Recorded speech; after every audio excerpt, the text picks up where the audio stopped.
के इस कार्यक्रम के आयोजक मां भारती रक्षा मंच जनाब सुमेर सिंह चौधरी साहब,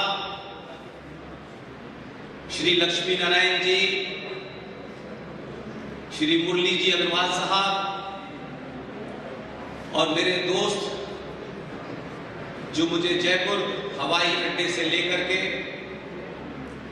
किशनगढ़ तक लेके आए और रास्ते में मुझे पता चला कि पेशे से ट्रक ड्राइवर हैं और बंगाल से यहां पधारे हैं पप्पू जाट ट्रक वाला जो मेरे साथ बैठे।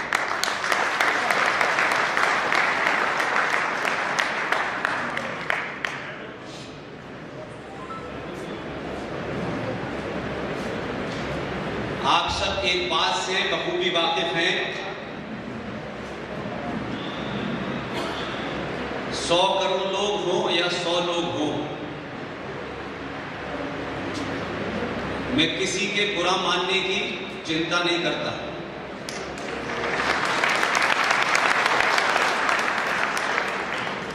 अपनी बात तथ्यों पे कहता हूं, भावनाओं में बह करके भारत माता का नारा नहीं लगाता। प्रोग्राम शुरू करने से पहले 2-4 चीजें मेरे मन में हैं, इसलिए चाहता हूं वहां कह दूं, फिर उसके बाद आगे बढ़ूं। ये जो आपने 25 किलो की माला बनवाई है, मैं इससे बिल्कुल भी खुश नहीं।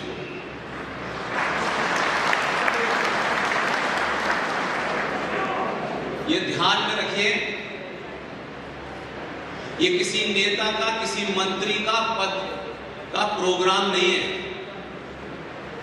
और न किसी मंत्री को खुश करना है और न किसी नेता को खुश करना है। ये शुद्ध रूप से राष्ट्रवादियों का प्रोग्राम है जिसमें कोई फॉर्मेलिटी नहीं होनी चाहिए।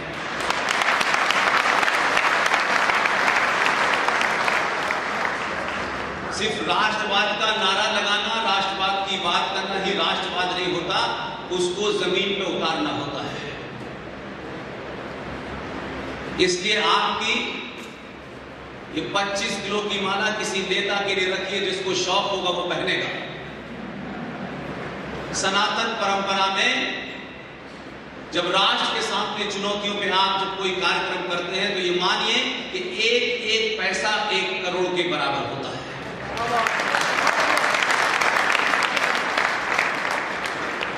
इसलिए मैं यहां मंच पे खड़ा हूं तो मैं ये नहीं कहूंगा कि आपने अच्छा काम किया, आपने मुझे बुला लिया, इससे बड़ा कोई सत्कार मुझे चाहिए ही नहीं।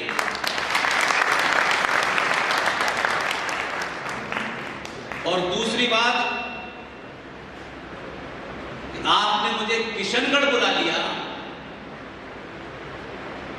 वो भी राजस्थान बुला लिया, ये बहादुरी की दूसरी बात।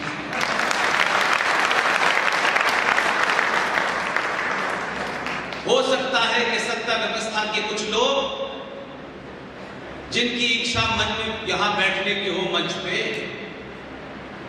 वो इसके नीचे बैठे होंगे कि शाम को नौकरी चली जाएगी। ये डर सत्ता में बैठने वालों को होना चाहिए।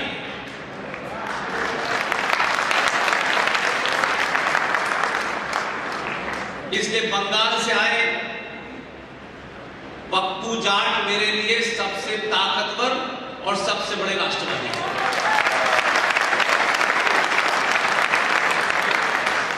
इसलिए मैंने आयोजकों से कहा कि यहां कोई ज्ञानी, महाज्ञानी, कोई बड़े पद वाला भी हो, क्योंकि यहां कोई पद की लाइन नहीं लग रही है।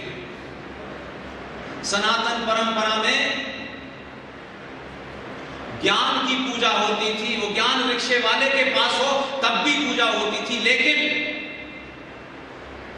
हम लंबे कालखंड से ऐसे हालात में रहे कि हमने पद पे, जो बड़े पद पे बैठा है, ये समझ लिया कि वो यही ज्ञानी है, जबकि हमारा एक्सपीरियंस ये कहता है कि जो जितने बड़े पद पे बैठा होता है वो महाज्ञानी नहीं, महामूर्ख। इसलिए समाज जब अपने बीच लोगों का सम्मान पद के कारण करता है, समझ लीजिए कि फिर वो समाज समाप्त हो गया।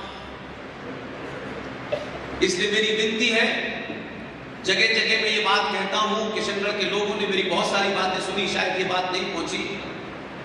जब भी आप ये फंक्शन करें, और हम जैसे बहुत सारे लोग जो इस देश में अपनी बात रख रहे हैं, आप उनके सत्कार में सिर्फ तुलसी का पौधा दे दें, यही सनातन की निशानी है।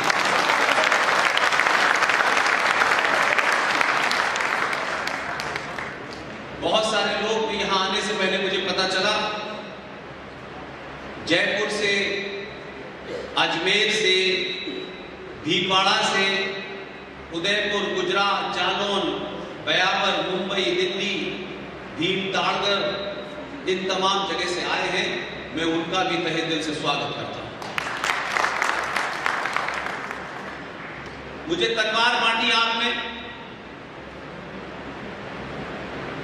क्या सोच के बांटी?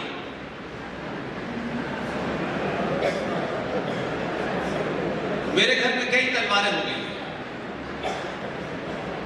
जब आपने मुझे तलवार दी और सबने तलवार देने पे ताली बजाई, तो अपने दिल पे हाथ रख के कहिए कि मुझे तलवार पकड़ाई है। आपके घर में तलवार है? गिनती के लोग हैं, और दो हाथ उठाने से एक ही आदमी पता चलता है। मैं ब्रह्म नहीं हूं। इसलिए महत्वपूर्ण किशनगढ़ के लोगों को जो बधाई देना चाहता हूं, जो मेरे मन में था कि जब यहां के कुछ योद्धाओं ने, हमारी टीम, हमारे एकमात्र साथी जो आपके बीच में कहीं बैठे होंगे, जिन्होंने बनारस से LLM की है, बड़ी मुश्किलों के बाद उनकी अभी शादी कराई है, क्योंकि वो राष्ट्रवाद में शादी नहीं कर रहे थे। मैंने कहा कि राष्ट्रवाद का मतलब ये नहीं है कि माँ बाप को छोड़ दो और शादी न करो, राष्ट्रवाद का ढिंढोरा पीटो। वो यादव जी से जब कुछ लोगों ने संपर्क किया कि किशनगढ़ में 20 नवंबर को वो प्रोग्राम कराना चाहते हैं, तो मैंने कोई खास वजह से उसकी स्वीकृति दी, और उसकी वजह यह है कि आज 26 नवंबर है। एक घटना मेरे सामने घटी और एक जब मैं पैदा नहीं हुआ तब घटी। दोनों की डेट 26 नवंबर है।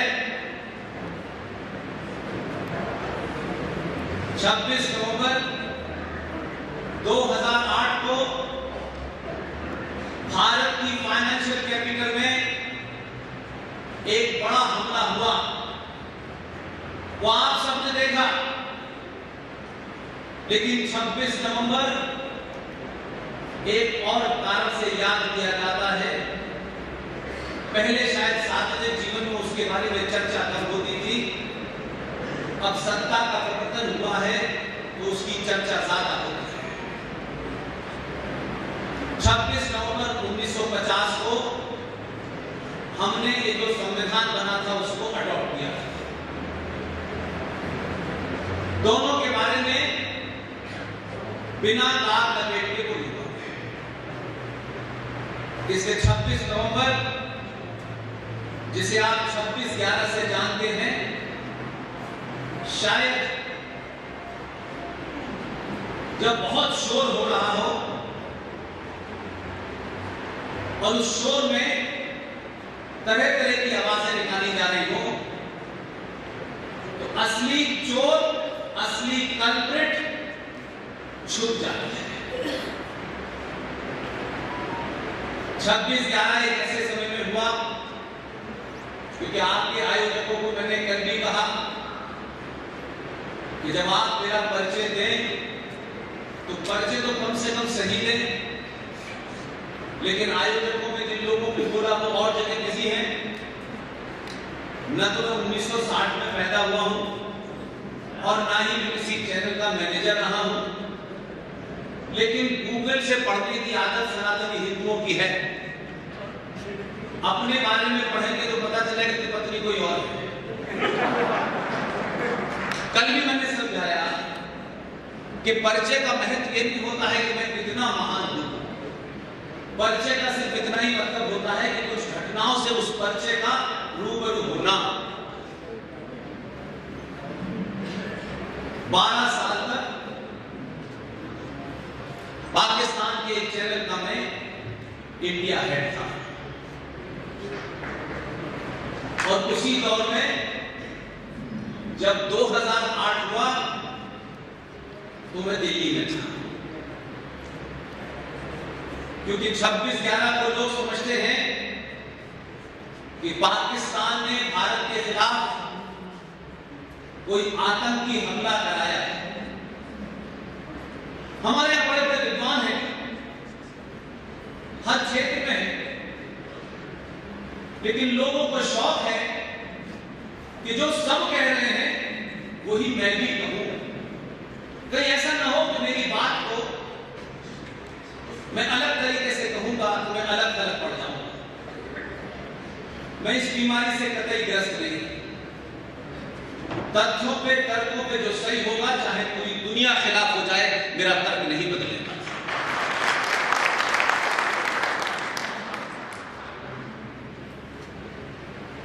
सत्ता में 2008 में जो भी डिस्पेंसेशन था, उनको सत्ता में रहने के लिए एक मुद्दा चाहिए और उस मुद्दे में जितने भी भारत सरकार के इंस्टीट्यूशन संस्थान थे उनका खुल के इस्तेमाल हुआ। लिहाजा जब लोग ये कहते हैं कि 26/11 पाकिस्तान का षड्यंत्र था, ठीक है, विदेशी ताकत को आपको कहना है कहिए,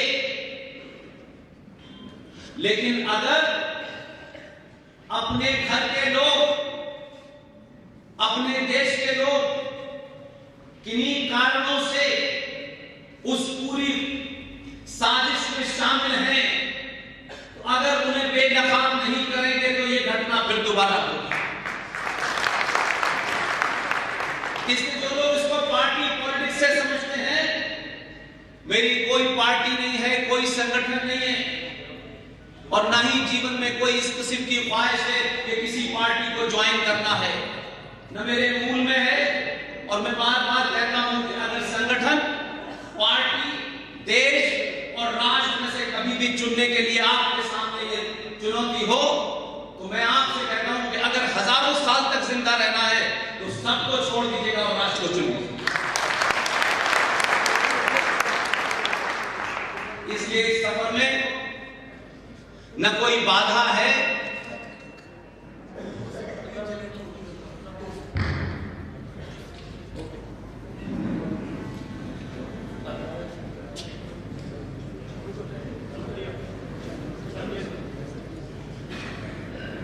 देखिए लिखा हुआ भाषण नहीं है।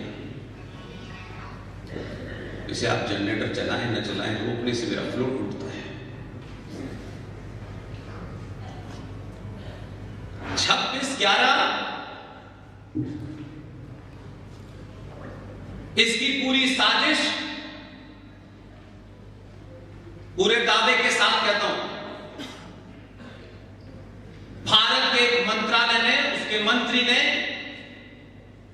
6 महीने पहले रची थी और उसी के तहत इसको अंजाम दिया गया। आप कह सकते हैं कि ये बात मैं किन तथ्यों पे कह रहा हूं, वो तथ्य सब आज आपके सामने रखूंगा और इसीलिए किशनगढ़ में 26 नवंबर के गुलाबी कराया। इससे अच्छा दिन ही नहीं होता उन लोगों को बेनकाब करने का जो हमारे बीच में संसद में बैठ करके संविधान की शपथ लेकर के हमको ज्ञान देते हैं, लेकिन उनके कारनामे राष्ट्र के सामने आने चाहिए। 2009 में चुनाव था, उस चुनाव के लिए कोई नई परिभाषा गढ़नी थी और उसी के तहत कैसे आपके लोगों ने इस 26/11 की प्लानिंग की और इंप्लीमेंट किया। इसलिए भारत का जो वॉर रूम होता है, टेक्निकल टर्म में उसको वॉर रूम कहते हैं। जब भारत की आंतरिक सुरक्षा की जिम्मेदारी गृह मंत्रालय में होती है, भारत की सीमाओं की सुरक्षा की जिम्मेदारी नेशनल सिक्योरिटी एडवाइजर और डिफेंस मिनिस्टर के पास होती है। तो जो आपका आंतरिक एपरेटस था, इंस्टीट्यूशन था, उसको कितनी खूबसूरती से इंगेज किया गया और 6 महीने एक प्लानिंग के तहत भारत का जो वॉर रूम है, जहां तक भारत के आंतरिक मामलात में कोई संकट पैदा हो जाए, कोई आंतरिक बहुत बड़ा भूचाल आ जाए, उसको देखने के लिए होम सेक्रेटरी नंबर 1 होता है और होम सेक्रेटरी गृह मंत्रालय के अंदर गृह मंत्री के अधीन काम करता है। अगर गृह मंत्री भारत में नहीं है तो गृह सचिव के हाथ में पूरी आंतरिक सुरक्षा की जिम्मेदारी होती है। लेकिन एक गृह मंत्री ने एक डिजाइन के तहत भारत के उस वॉर रूम के जितने भी एपरेटस थे, आईबी का है, लोकल पुलिस का है, जितने भी उससे जुड़े हुए अंग थे, उसका एक पूरे तौर पर ग्रुप बनाया और 6 महीने पहले यह तय किया गया कि भारत और पाकिस्तान के बीच में आंतरिक सुरक्षा की जो बैठकें होती रहती हैं, उसका आदान प्रदान होता है।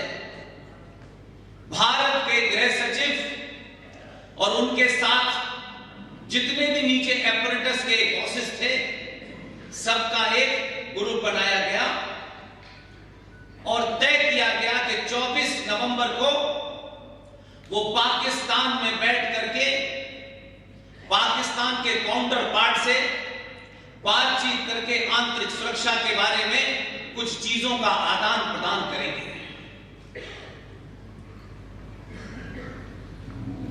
उनकी विजिट 24 और 25 नवंबर की थी।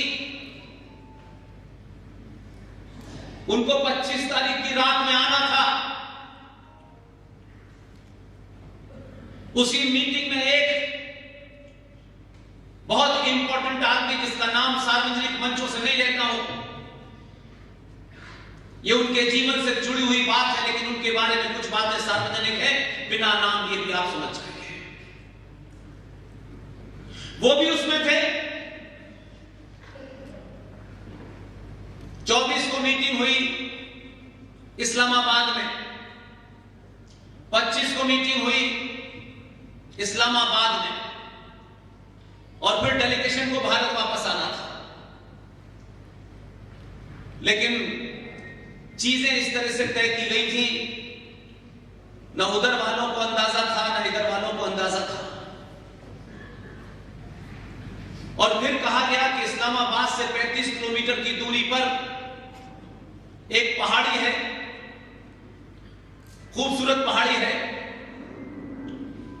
वहां की सरकार ने कहा भारत के डेलीगेशन से कि हम चाहते हैं कि पाकिस्तान की मेहमान नवाजी का आप एक मौका हमें और दें, और बहुत ऊंचाई पे जो पहाड़ी है वहां हम चाहते हैं कि एक दिन रुकें आप और हमारी मेहमान नवाजी का लुत्फ उठाएं। और पूरा डेलीगेशन सिवाय एक आदमी को छोड़ करके, कि उनको कुछ हल्का सा इसमें ठीक नहीं लगा, उन्होंने 25 तारीख को ही भारत आने की मंशा जाहिर की मना कर दिया गया, फिर भी वो रात में तमाम दबाव के बावजूद भारत वापस आए। उनकी विडंबना देखी कि वो जानते थे, लेकिन इतनी बड़ी बात इतने कम समय में नहीं कह सकते थे। भारत का वो डेलीगेशन इस्लामाबाद से 35 किलोमीटर की दूरी पर एक पहाड़ी पर एक हिल स्टेशन है जिसका नाम है मरी, जहां जाने के बाद जितने भी कम्युनिकेशन के एपरेटस थे सब जाम हो जाते हैं। और उसी दिन जब 26 तारीख को भारत का डेलीगेशन पाकिस्तान के मरी में बैठा था, उसी वक्त भारत की राजधानी दिल्ली में पाकिस्तान का फॉरेन मिनिस्टर दिल्ली के मेरिडियन होटल के सामने महिलाओं के प्रेस क्लब में बातचीत कर रहा था। इस स्थिति में कोई ये नहीं कह सकता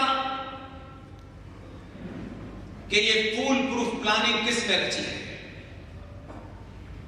इत्तेफाक से उस जगह मुझे मौजूद होना था कि उस मुल्क के फॉरेन मिनिस्टर आए हुए थे, मैं वहां मौजूद था। किसी ने आकर के कान में फॉरेन मिनिस्टर के कहा ऐसा कुछ हो गया है। उन्होंने इस किस्म का इंप्रेशन दिया कि जैसे उनको कोई बड़ी सरप्राइजिंग बात पता चली।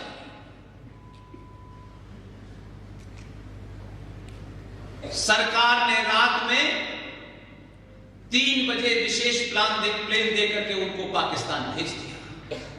ऐसी क्या जल्दी थी? और ये 26/11 सिर्फ भारत राष्ट्र पे हमला नहीं था, भारत देश पे हमला नहीं था, ये भारत राष्ट्र की आत्मा पे हमला था। और इसीलिए आज ये देश बहुत सारे कार्यक्रम कर रहा होगा, बड़े जश्न की बात होगी कि हमने 26/11 के आतंकियों को मार गिराया, उनको दबोच लिया। लेकिन एक साधारण सा आदमी, पुलिस का सबसे छोटे कद का आदमी, आज अगर हम उसे याद नहीं करेंगे तो मैं समझता हूं कि फिर दूसरा कोई तुकाराम नहीं बनेगा।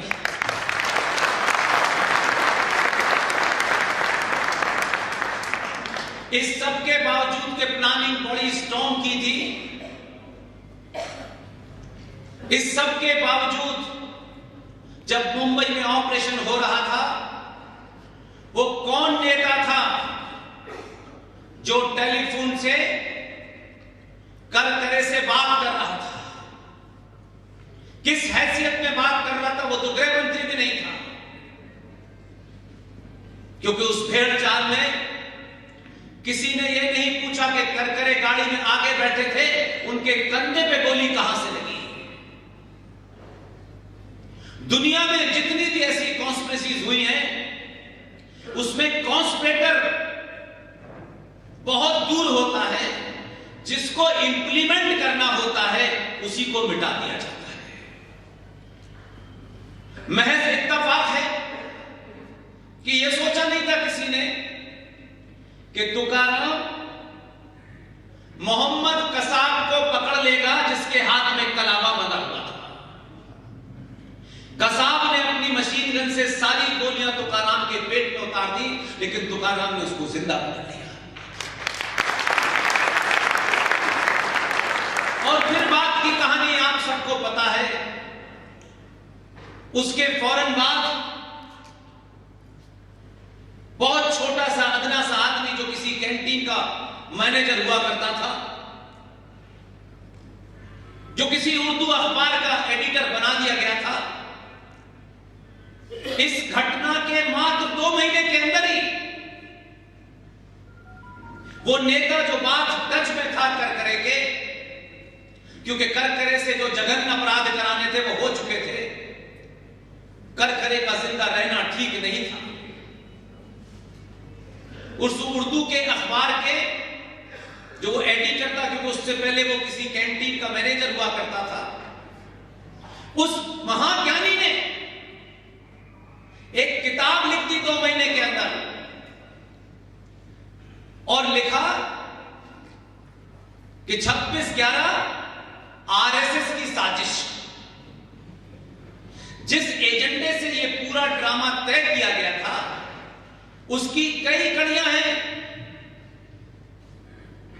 2009 के चुनाव से पहले भारत में हिंदू आतंकवाद को स्थापित करने की यह पूरी थ्योरी, तैयार स्क्रिप्ट दिल्ली में कुछ नेताओं ने की थी, जिसके तहत कसाब भी उसमें शामिल था। उस कसाब को थोड़ा नहीं पता है कि मैं किस कौन से, वो तो बहुत छोटा सा प्यादा था। साजिश करने वाले तो वो लोग थे जिन्होंने डेलीगेशन को मरी में 26 तारीख को खाने का दिया था डिनर। और उस किताब के विमोचन में वो नेता भी शामिल था जो 2 महीने बाद मुंबई में लिखी गई थी। वो कैंटीन का मैनेजर, उर्दू अखबार का एडिटर भी शामिल था। और डेविड हेडली के नाम से आपने बात सुनी होगी, जिसने उसके बेटे का नाम लिया, वो फिल्म का सबसे बड़ा डायरेक्टर भी मौजूद था।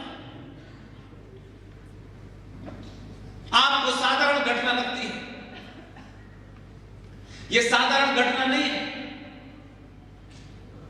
ऐसे ही नहीं हुआ था कि 14 के बाद कभी मणिशंकर, कभी सलमान खुर्शीद पाकिस्तान में जाकर के जब ये कहते हैं कि आप हमारा साथ दीजिए मोदी को हटाने में, ये सब सार्वजनिक जीवन में ये चीजें आ गई। तो 26/11 ने मदद तो की हिंदू आतंकवाद को स्थापित करने में, जिसके कारण सरकार बनी। लेकिन 2014 तक आप जागरूक हुए, आजाद भारत में आपने ठाकुर, ब्राह्मण, बनिया, दलित, अगड़ा, पिछड़ा, उदय, ये सब चीजों पे वोट दिया। आपने कभी भी यही गलती, इसीलिए मैंने कह दिया राजा का कोई मजहब नहीं होगा। समझ में आया आपके? हाँ ना, कहीं मैं और विस्तार कर दूं ताकि आप और मजबूत तक हो जाए। ये कंफ्यूजन मालूम है क्यों है आपने? हमारे चाटुकार लोगों ने आज भी घूम रहे, इधर से लेकर नॉर्थ ईस्ट से लेकर कलकत्ता, बनारस।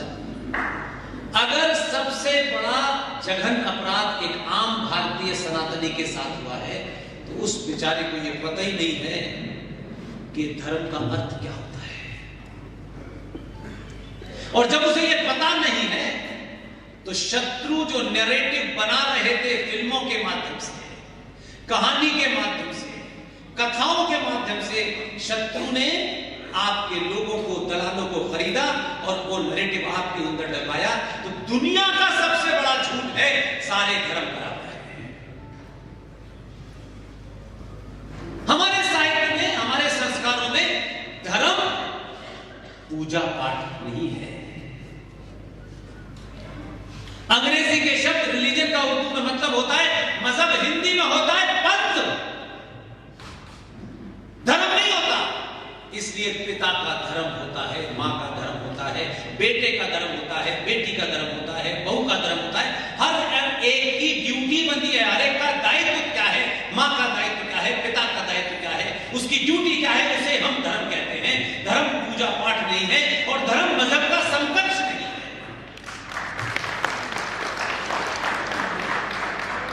इसलिए जब महान विद्वान जो अब नहीं रहे, जब उन्होंने इसका ट्रांसलेशन करने की बात कही तो उन्होंने कहा कि सेकुलर शब्द का मतलब धर्मनिरपेक्ष नहीं हो सकता। इसलिए कि अगर राजा धर्मनिरपेक्ष या नहीं अपनी ड्यूटी को ही नकारने लगा तो अनार्की फैल जाएगी। राजा का धर्म होता है, मजहब नहीं होता। राजा की प्रजा के प्रति क्या धर्म है, क्या उसकी ड्यूटी है, वो उसे करना है। लेकिन वो नहीं मानी एजेंडा कहीं और से आया था। और धर्मनिरपेक्ष शब्द भारत के संविधान में सन 1976 में जब इमरजेंसी के समय देश के तमाम लोगों को जेल में डाला गया था, तो चुपचाप से 42वें संशोधन के माध्यम से भारत के प्रेम में सोशलिज्म और सेकुलर शब्द जोड़ दिया गया। उसकी बीमारी से आज भी भारत का सनातनी हिंदू ग्रस्त है। वो समझता है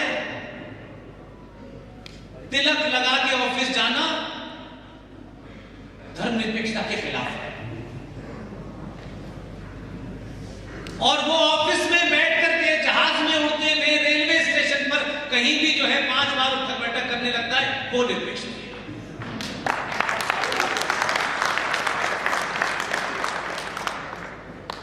हम गलत तरीके से जब ड्राइव करते हैं चीजों की तो गुंडा पैदा होता है। यार तू बड़े सेकुलर, यार मैं बहुत सेकुलर हूं, मैं मंदिर नहीं जाऊंगा, मैं बहुत सेकुलर हूं, मैं पूजा नहीं करूंगा, मैं बहुत सेकुलर हूं। अगर तुम जाते हो तो जाओ, नहीं जाते हो तो मत जाओ, लेकिन ये मत बताओ कि मंदिर जाने वाला कम्युनल होता है। इसलिए अब आप बदलते हैं तो परिभाषा भी बदलती है और नैरेटिव भी बदलता है। आपने 700 साल में पहली बार गलत जगह बटन दबाया है।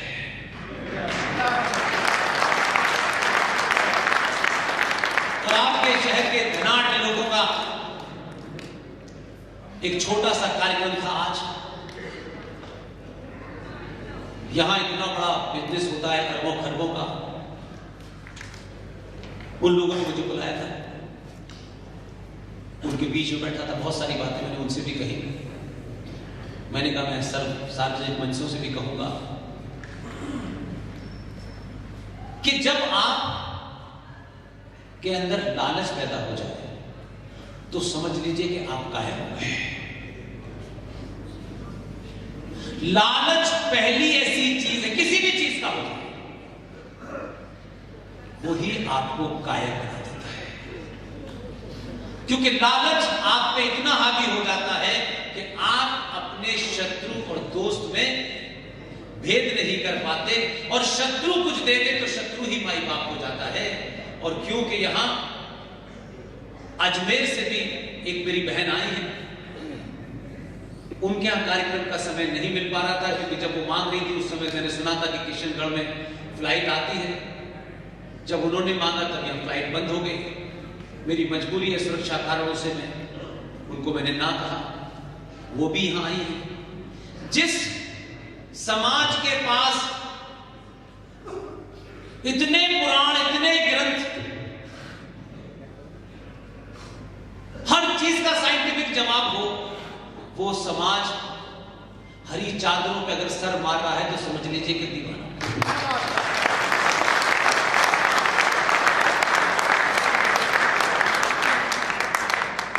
इसलिए बहुत ईमानदारी से कहता हूं, सनातनी समाज जिस दिन सनातन का हाथ पकड़ लेगा, उस दिन दुनिया में किसी के पैर छूने की जरूरत नहीं। इसलिए संविधान सन 1976 में सेकुलर हो गया, मान लिया भाई, हमने ये भी बोझ अपने कंधे पर रख लिया। लेकिन मेरा सवाल उन विद्वानों से है जो कोर्ट कचहरी जाते हैं, कोई याद नहीं रखेगा कि आपने कितने फैसले अच्छे दिए, आप कितने महान जज साहब थे, कोई याद रखने वाला नहीं। हमारे दौर में किसी जजमेंट से राष्ट्र जुड़ता हो, वो जजमेंट किसी की निगाह में कितना भी गलत हो, वही सर्वोपरि है। इसलिए मैं इस बात से खुश हूं, क्या तर्क है क्या कुतर्क है मैं नहीं जानता। बहुत सारे जजेस बहुत महान होंगे, हो सकता है कि लॉ की किताबों में आप उनका रेफरेंस के लिए पढ़ें, वो लीगल फैटर्निटी का मामला है, टेक्निकल ग्राउंड का मामला है। हमारे दौर में एक जज अनादिकाल तक जिंदा रहेगा।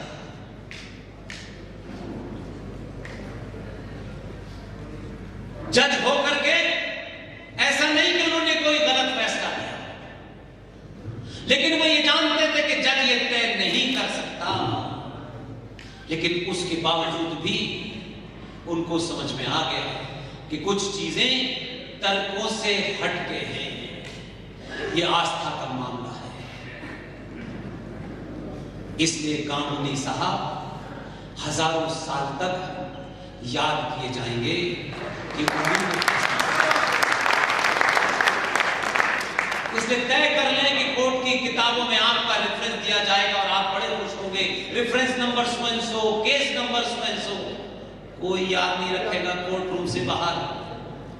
गांगुली साहब पर फैसले का फैसला, एक तरफा फैसला उन्होंने दिया, इसलिए गांगुली हमेशा के लिए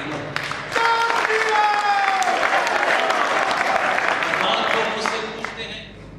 तमाम धनाढ़ लोगों के बीच बैठा था, तब मैंने उससे कहा आपसे भी शेयर कर। कल देश के प्रधानमंत्री का भाषण सुना आपने?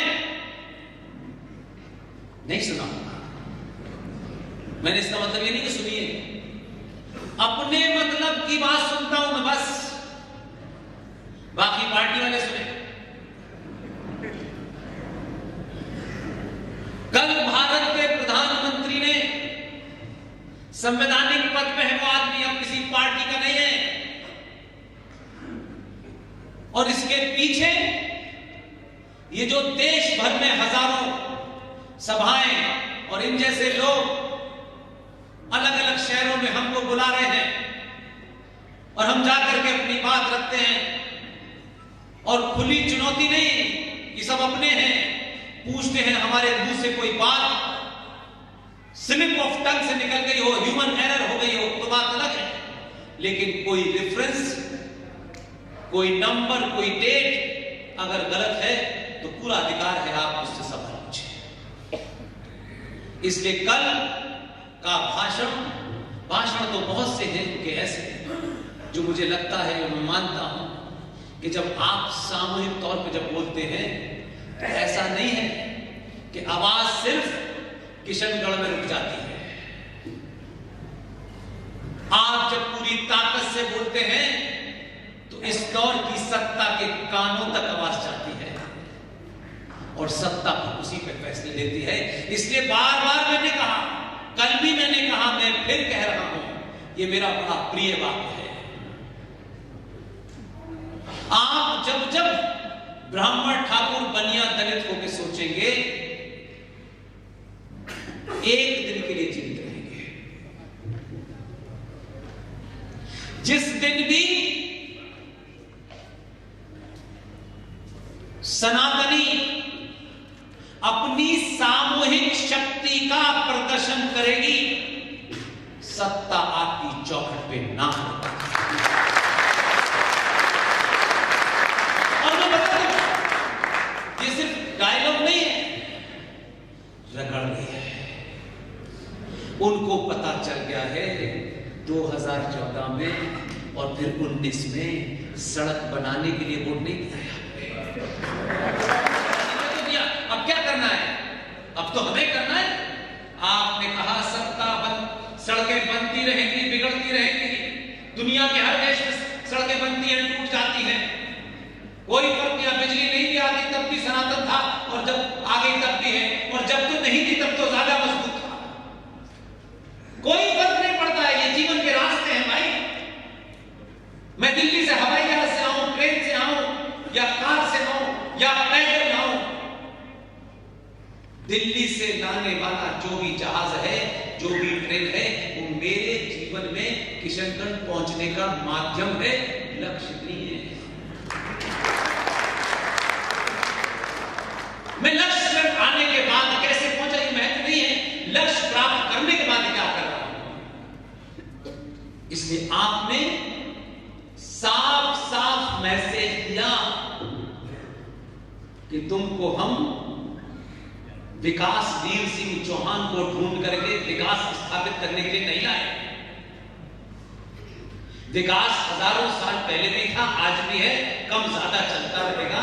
हम आपको लाए हैं कि हमारे बरसों पुराने जख्मों को जो लोग रोज उसको चाकू से छेड़ते हैं, उनको सबक सिखाने के लिए बुलाया है। आप सत्ता के माध्यम से जो कर सकते हैं वो करिए, एक राष्ट्र रूप में करेंगे।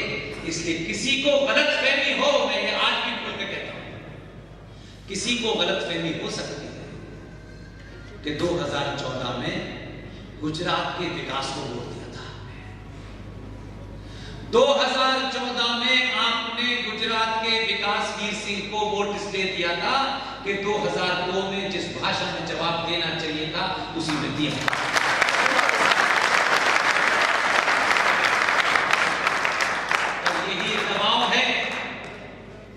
यही दबाव है कि भारत के राजनीतिक यानी पॉलिटिकल डिस्कोर्स में एक बदलाव देखा है आपने।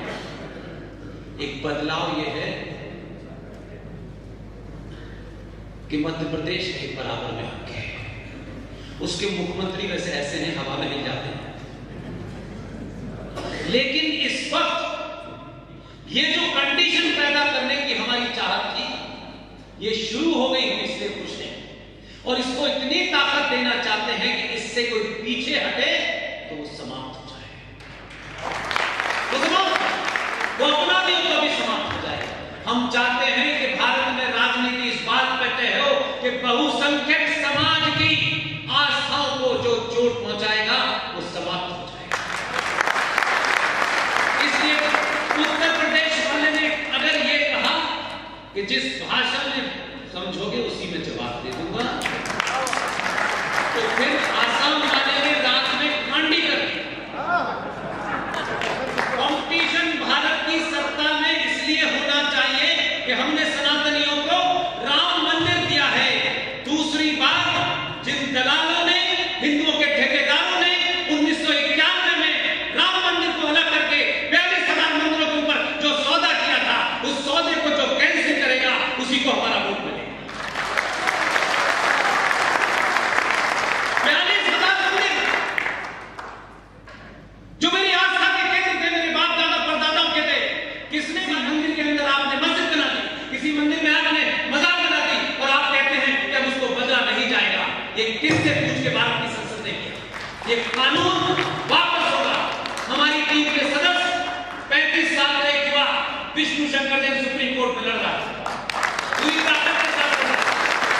मेरी बात हमने आज उन लोगों के सामने कही कि आपने मुझे बुलाया, आपकी राष्ट्रवाद को सलाम प्रणाम, लेकिन मैं वहां से यहां तक आया हूं, किसी ने मेरे टिकट के पैसे दिए होंगे, किसी ने मुझे होटल में रुकाने के पैसे दिए, किसी ने मुझे खाना खिलाया, तब हम और आप बात कर रहे हैं। इसलिए हर एक की भूमिका है। मैं किसी से ये नहीं कहता आप ये करिए।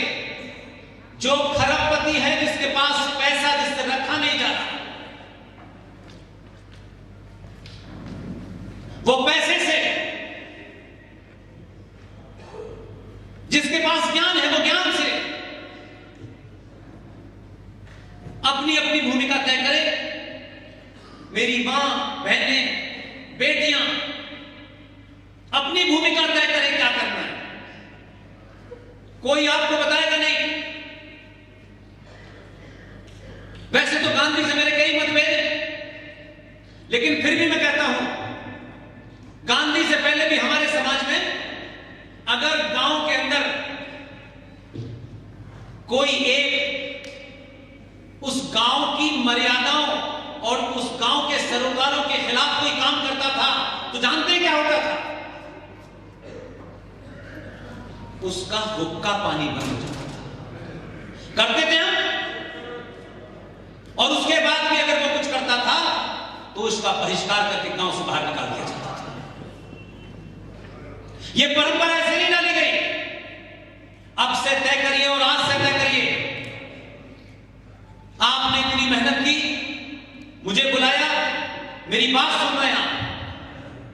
कोई आपकी मजबूरी नहीं है कि मुझे सुने। हर दूसरे आदमी से मैंने सुना कि किसी ने YouTube पे सुना है। सब आप किसी ने कभी ना कभी मेरे बारे में सुन चुके हैं। कोई चीज आपको यहां तक लाई है। यहां प्रोग्राम समाप्त होने के बाद खाना बंटने वाला नहीं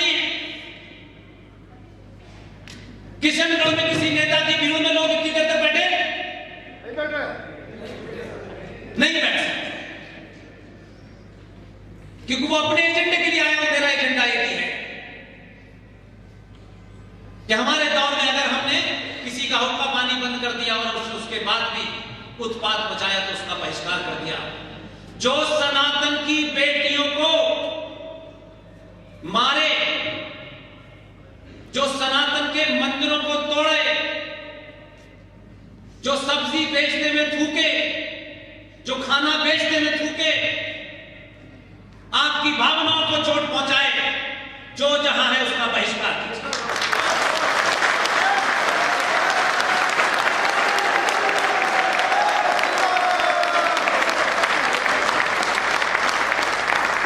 बहिष्कार करना हमारा सामाजिक और संवैधानिक अधिकार है, इसमें कोई धारा नहीं लगेगी। डरिए मत किसी से। और आप तो किससे डरते हैं यार, जो अपना नाम ढंग से नहीं ले पाता।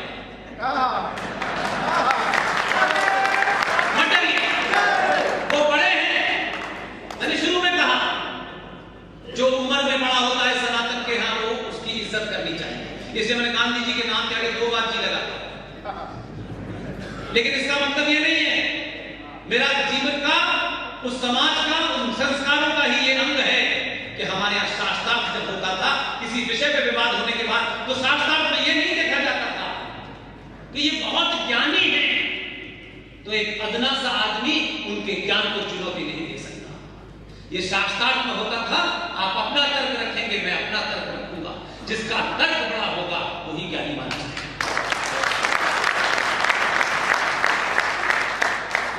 इसलिए संविधान 1976 में सेकुलर हो गया। न उससे पहले चिंता थी, न उसके बाद चिंता थी।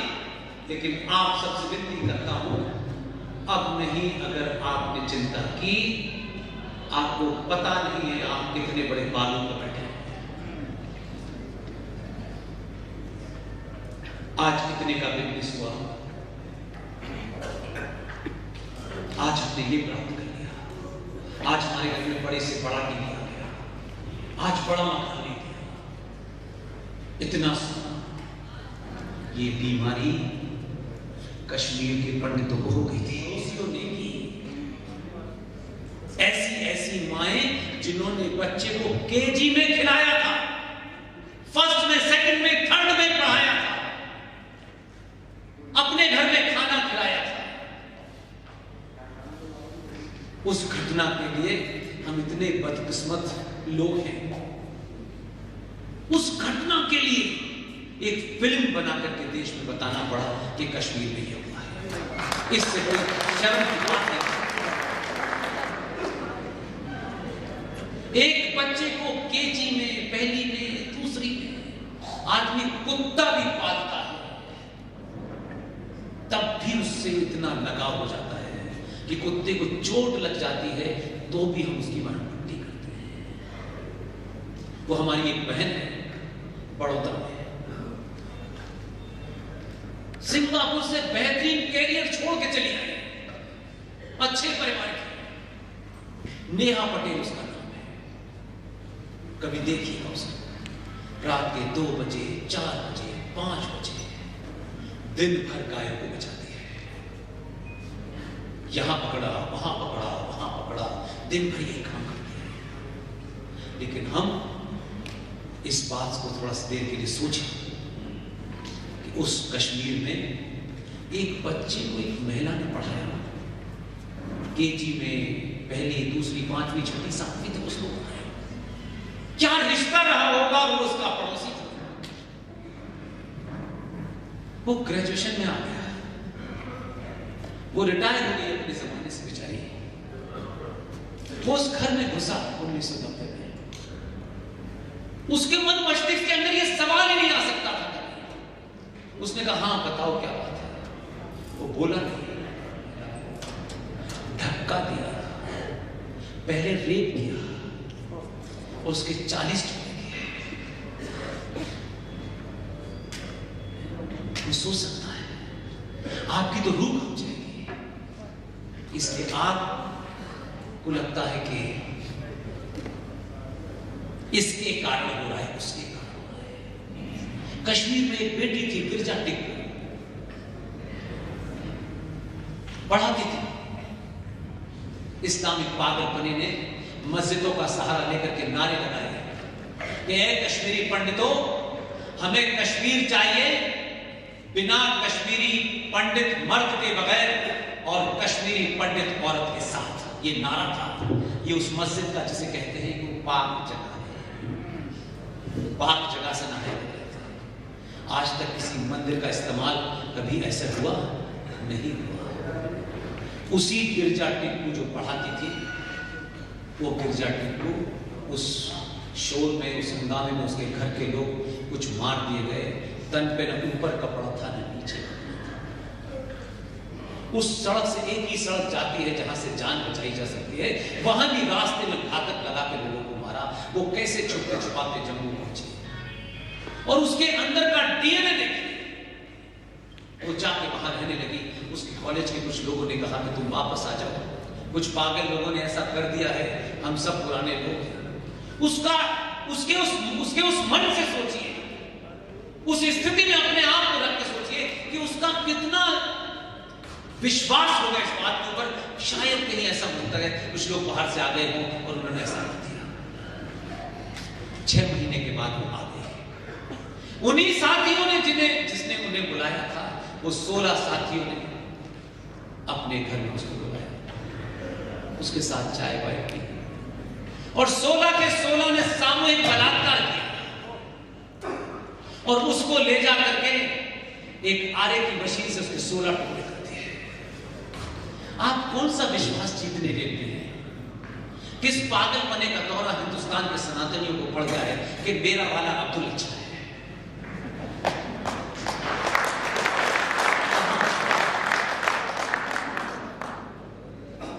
कश्मीर में ये 7वां पलायन है। उस कश्मीर की कहानियां हमारे दोस्त विवेक अग्निहोत्री ने, एक फिल्म की अपनी मर्यादा होती है, उसकी अपनी एक लिमिटेशन होती है, उसमें से चंद ही बताई हैं। घर घर कहानियां हैं। 5 लाख कश्मीरी पंडित जिनके बड़े बड़े कामान थे, मतलब अरब खरबपति लोग थे, ज्ञानी थे, एक से एक बड़ा ग्रंथ उन्होंने लिखा। ना ग्रंथ ने बचाया, ना पैसे ने बचाया। जो लोग -डिग्री टेम्परेचर में रहते थे, जिन्हें सूरज की किरण से भी गर्मी लगती थी, वो दिल्ली की सड़कों पे सिगरेट और पान बेच रहे हैं। एक जिंदा कौम के नाते 100-200 किलोमीटर दूर अगर कोई घटना घटती है तो उस घटना से जो समाज सबक नहीं लेता, फिर वो घटना उसके घर में जरूर घटती है। इसलिए संविधान सेकुलर है, हमें बताया गया, लेकिन इन 70 सालों में एक जघन्य अपराध हुआ और जो चीफ जस्टिस साहिबान दही हांडी की लंबाई, महाकाल पे पानी का क्वांटिटी और सबरीमला में जेंडर जस्टिस के लिए तत्कालिक रात के 12-12 बजे तक कोर्ट खोल सकते हैं, उन्होंने अपने उस पद की मर्यादा उस दिन खो दी जब इस देश में संविधान के साथ साथ एक पैरेलल दलाल नेताओं ने, संगठनों ने, पॉलिटिकल पार्टीज ने और सत्ता में बैठने वालों ने भारत के संविधान को रौंदा और एक पैरेलल व्यवस्था खड़ी कर दी। जो संविधान निर्माताओं ने जिस काम के लिए मने किया था, उनको खड़ी कर दिए और हमसे कह रहे हैं कि आप संविधान दिवस मनाएं। इस संविधान में जब यह तय हो गया कि मजहब के नाम से किसी को रिजर्वेशन नहीं मिलेगा, तो नहीं मिलेगा, लेकिन नहीं दे सकते थे। इन चाटुकार लोगों को लगता था कि 95 करोड़ सनातनी फालतू है, ये तो ठाकुर पहले है, बनिया पहले है, इसलिए इनसे तो छोड़ो, इनको तो बांटो। और ऐसा बांटा कि मैंने तो एक अजीब स्टेटमेंट सुना और वो लागू भी है बिहार में कि ये दलित है, वहां ये महादलित है, यानी दलित से ऊपर भी एक महादलित हो गया, सुपर दलित है। अजीब अजीब हमारे यहां। तो आपके यहां कहा गया कि जिन जातियों के साथ इतिहास में किसी ने अच्छा किया बुरा किया इसलिए उनको रिजर्वेशन दिया, लेकिन साफ लिखा कि मजहब के नाम से नहीं। तो हमारे दलाल नेताओं ने क्या किया कि रिजर्वेशन नहीं दे सकते, क्योंकि बार बार संविधान रोक रहा था और सुप्रीम कोर्ट जाते, तो उन्होंने एक नई व्यवस्था करी। एक पार्टी ने, जिन्होंने 76 के अंदर संविधान में यह डाला कि भारत सेकुलर है, धर्मनिरपेक्ष, उन्हीं लोगों ने 1993 में रात में एक आदेश जारी कर दिया और आदेश में यह कहा गया कि भारत में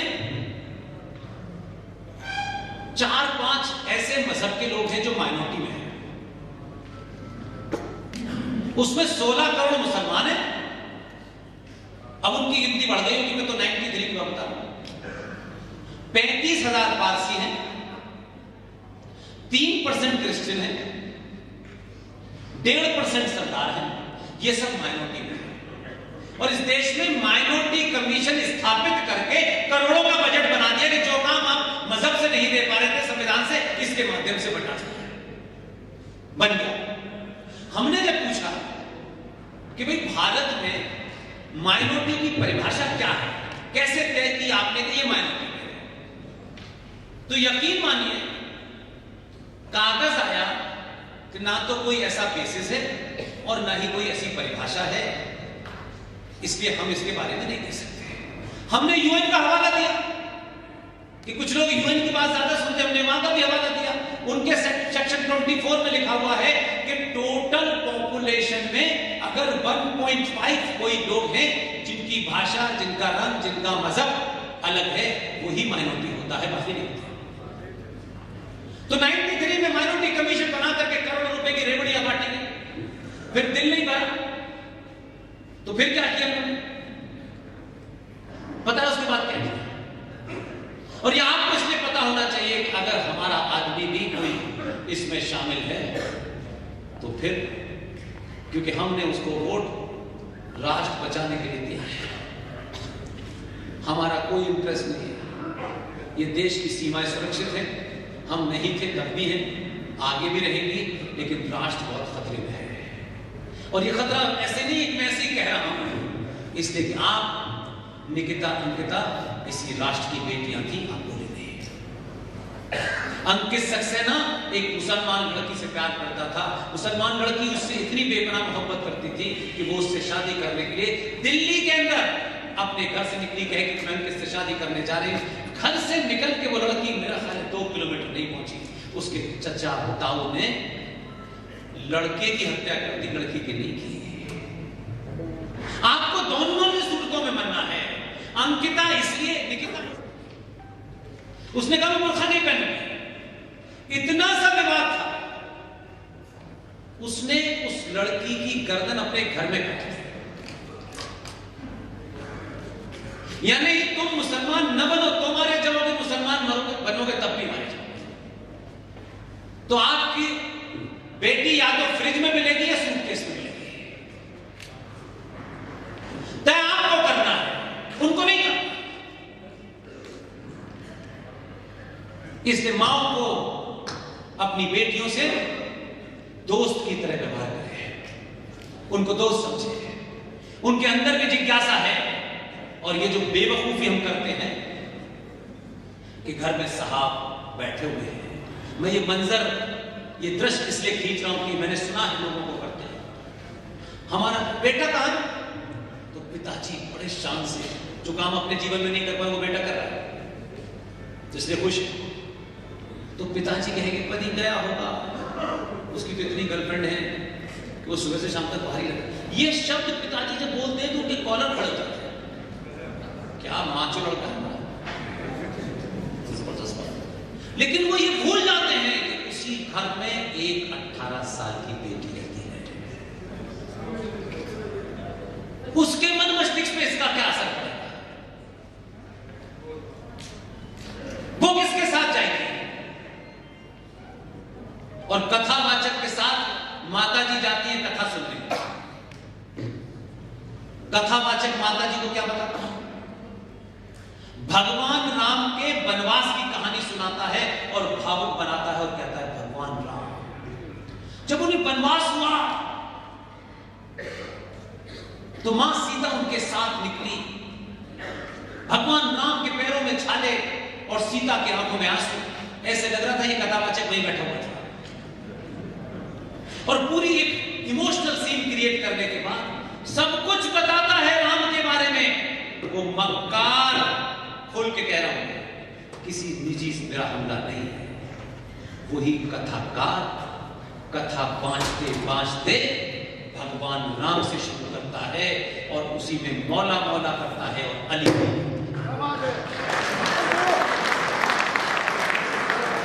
माता जी ने सुन लिया, समझ में आता है, तो बेटी भी सुन रही है। माता जी ने भी कहा सारे धर्म बराबर हैं। बेटी को भी ये दिमाग में पैदा कर दिया कि जब सारे धर्म बराबर हैं तो वो अबुल फजल के साथ चली गई तो फिर चिंता है, वो भी तो बराबर है।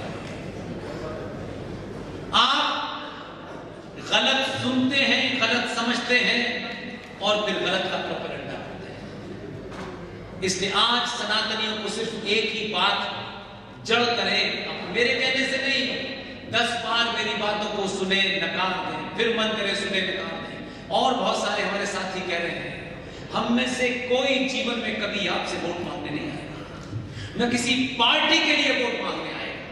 हाँ, वर्तमान स्थिति में 700 साल के बाद अगर कल की डेट में हम पिछले 2012 से बोल रहे हैं, कई शब्द हमने मार्केट में कॉइन किए हैं, कल अगर भारत का प्रधानमंत्री ये कह रहे थे तो इस बात की खुशी होती है कि प्रधानमंत्री को जरूरी नहीं है कि पार्लियामेंट में पहुंच के ही एडवाइस दी जाए। आप अपनी बातों को रखेंगे तर्कों पे तो ये 2014 के युग में वो प्रधानमंत्री आया है, आपकी बात को सुन लेगा और कैसे मार्केट में प्रेजेंट करना है। कल उसने जब बोला है आधी दुनिया संग रह गई। उसने कहा है कि हमें तलवार के जोर पर हमारी आस्थाओं का, जिन लोगों ने, मुगलों ने, आताताइयों ने, ये शब्द हैं उसके, हम 12 साल से बोल रहे थे, हमें रात में इसलिए नींद आई, आवाज हमारी चली गई।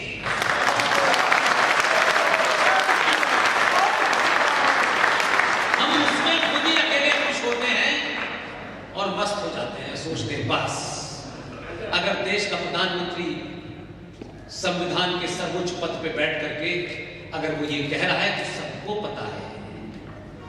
वो जो है हैदराबाद में, उसको भी पता है।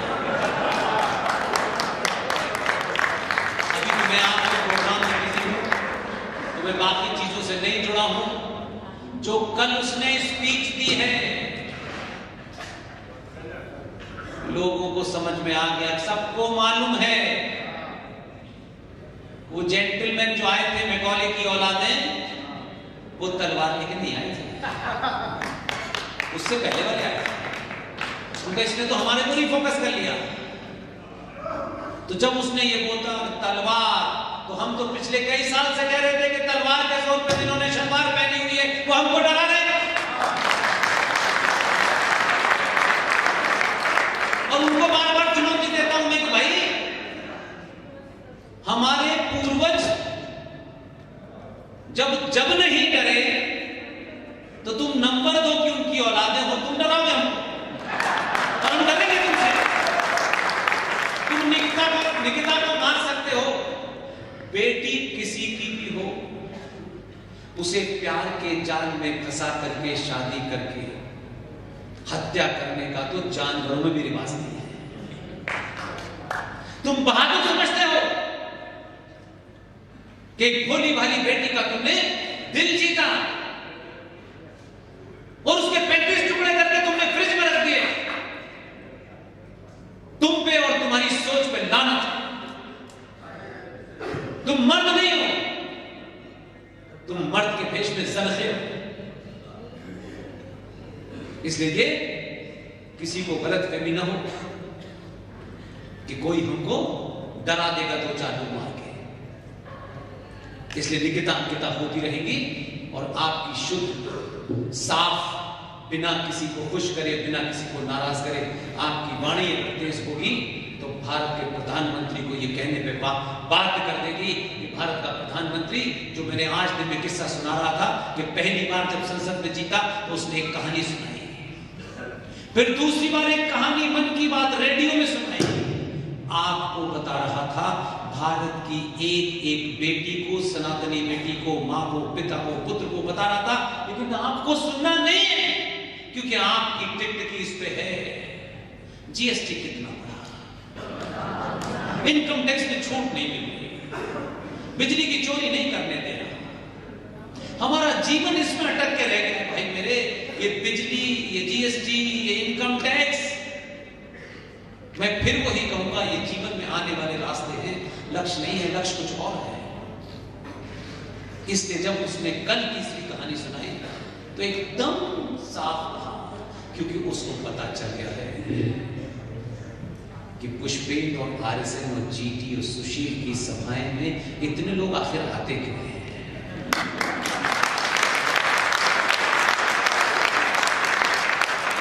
ना तो ये किसी को एक कप चाय पिला सकते हैं, न इन पर रिक्शे के देने के पैसे हैं। अगर इतना समझदार समाज, इतना संपन्न समाज, इतना बुद्धिजीवी समाज, अगर 3-3 घंटे, मैंने सुना है कि बहुत से लोग बीच में जाना चाहते हैं लेकिन नहीं जाते क्योंकि कुछ छूट जाएगा, ये जो बैठे रहते हैं, ये इसलिए नहीं है कि मैं कोई आपको कहानी किस्सा सुना रहा हूं, आपकी 700 साल से जो जख्म है उसका कारण बता रहा हूं, इसलिए बैठे हैं। और आपको लग रहा है, आपको कहीं ना कहीं ये यहां लग रही है कि हमारे इस बीमारी का इलाज भारत के संविधान में नहीं है। जिस दिन आप जागृत हो जाएंगे, संविधान 24 घंटे में, मेरा दावा है। बहुत लोग बड़ी बड़ी बातें करते हैं, ये कर दो, वो कर दो। जिस दिन भी सनातनी हिंदू समाज जागृत हो गया, और हिंदू के मतलब होली और दीपावली मनाना नहीं है, बिल्कुल नहीं। हिंदुत्व और सनातन का अर्थ 2 लाइनों में छुपा हुआ है। 2 ब्राह्मण थे हमारे समाज में जिनको जानकर पता है, एक था ब्राह्मण रावण और एक थे ब्राह्मण परशुराम। दोनों ब्राह्मण थे, शुद्ध 24 कैरेट के थे, और रावण भी ज्ञानी आदमी था। लेकिन आज भी हम में से किसी ने रावण को नहीं देखा, ये कहानी सुनी है, उसको बिलीव किया है, हम सुनते हैं, लगातार आज तक जारी है। आज भी सनातनी हिंदू समाज रावण के उस कृत्य के कारण चौराहे पे जलाया जाता है और परशुराम के कृत्य के कारण वो मंदिर में पूजे जाते हैं। और ये ब्राह्मणवाद, इसकी भी मैं हवा निकालना चाहता हूं। राम कौन थे? क्षत्रिय।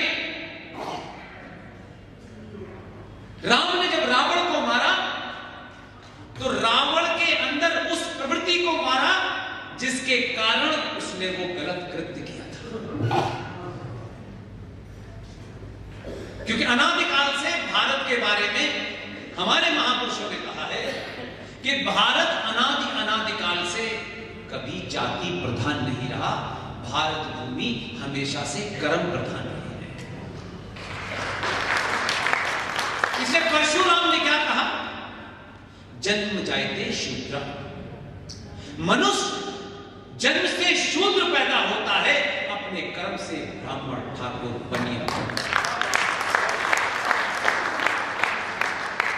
तो जो लोग इस ब्राह्मणवाद की बात करते हैं, मैं उनको थोड़ी सी बात देना चाहता हूं। उनका राजनीतिक स्वार्थ हो ब्राह्मणों को गाली देने में तो दे, मुझे उसमें कोई इंटरेस्ट नहीं है। रावण जो ब्राह्मण था उसका वध क्षत्रिय राम ने किया,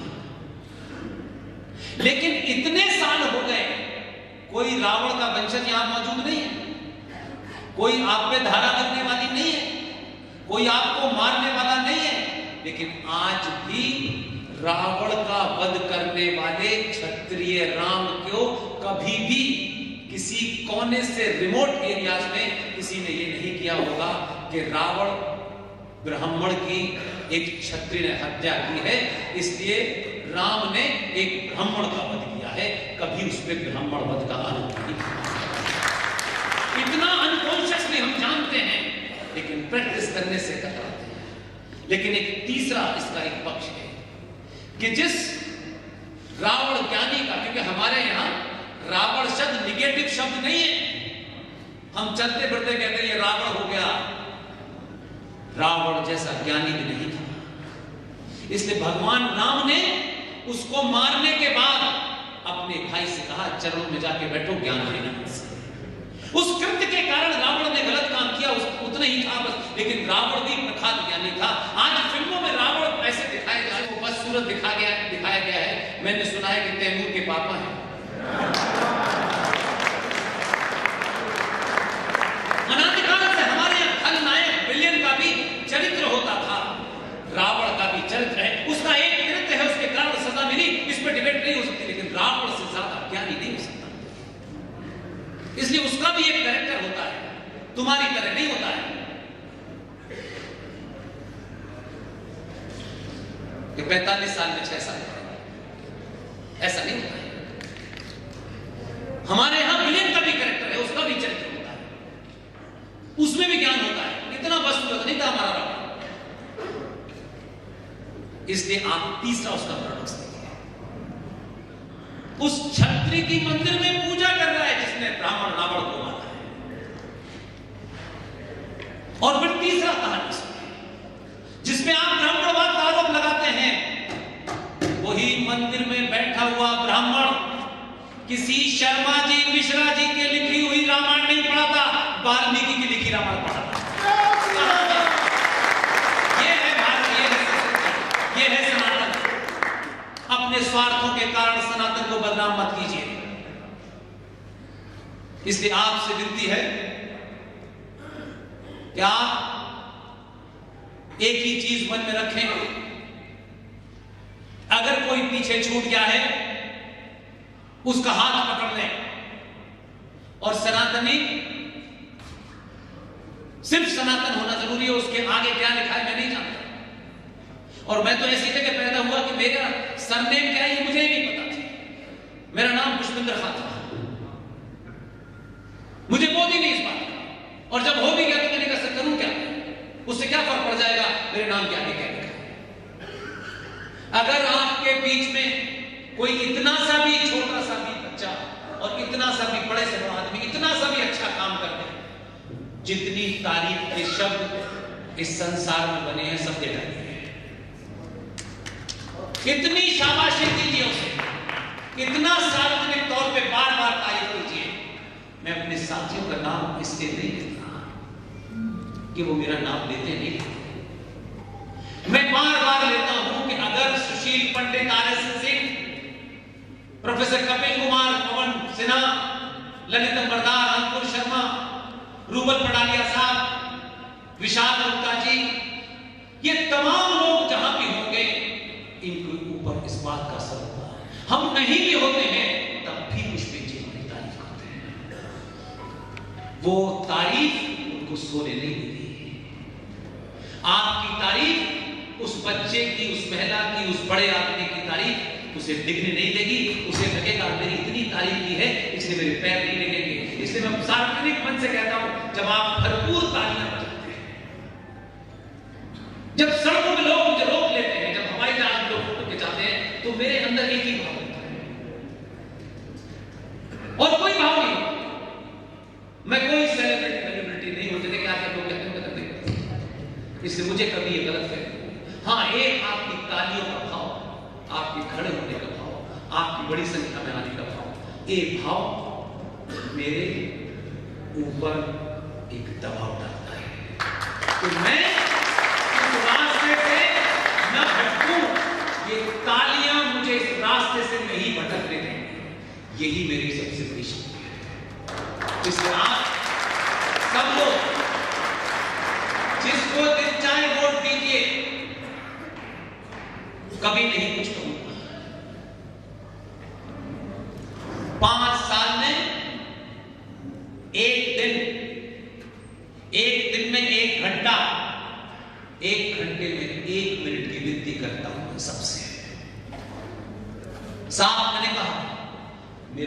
किसी राजनीतिक दल से डायरेक्टली, इनडायरेक्टली, प्रत्यक्ष अप्रत्यक्ष कोई दूर दूर तक संबंध नहीं, कोई नहीं। अगले 50 साल तक ये कसम खाइए कि 5 साल में एक दिन में 1 घंटा और 1 घंटे में सिर्फ 1 मिनट चाहिए। जब वोट देने जाएं तो सवाल दिमाग में ये हो कि ये वोट मैं दे रहा हूं, ये सनातन को बचाएगा या नहीं बचाएगा। आप सबने मुझे सुना, धैर्य के साथ सुना, बहुत बहुत धन्यवाद। Thank you very much. Anti national Bharat के विश्वविद्यालयों में, कोर्ट में, कचहरी में, आर्ट में, फिल्म में कैसे देश विरोधी ताकतें, राष्ट्र विरोधी ताकतें किस तरीके का नैरेटिव बनाती हैं और वो फिर आपके साथ खेलती हैं। ये किताब मार्केट में इसकी कीमत 895 रुपए थी, लेकिन पूरे देश में इस किताब को लोगों ने इतना खरीदा है कि पब्लिशर से मैंने कहा कि जितनी इसकी कॉस्ट हो उतनी कॉस्ट में हमें दे दें, और मैं कोशिश करूंगा कि जहां जहां जाऊं इस किताब के बारे में बताऊं, और इस किताब को जो पढ़ लेगा वो फिर मेरी जगह यहां खड़ा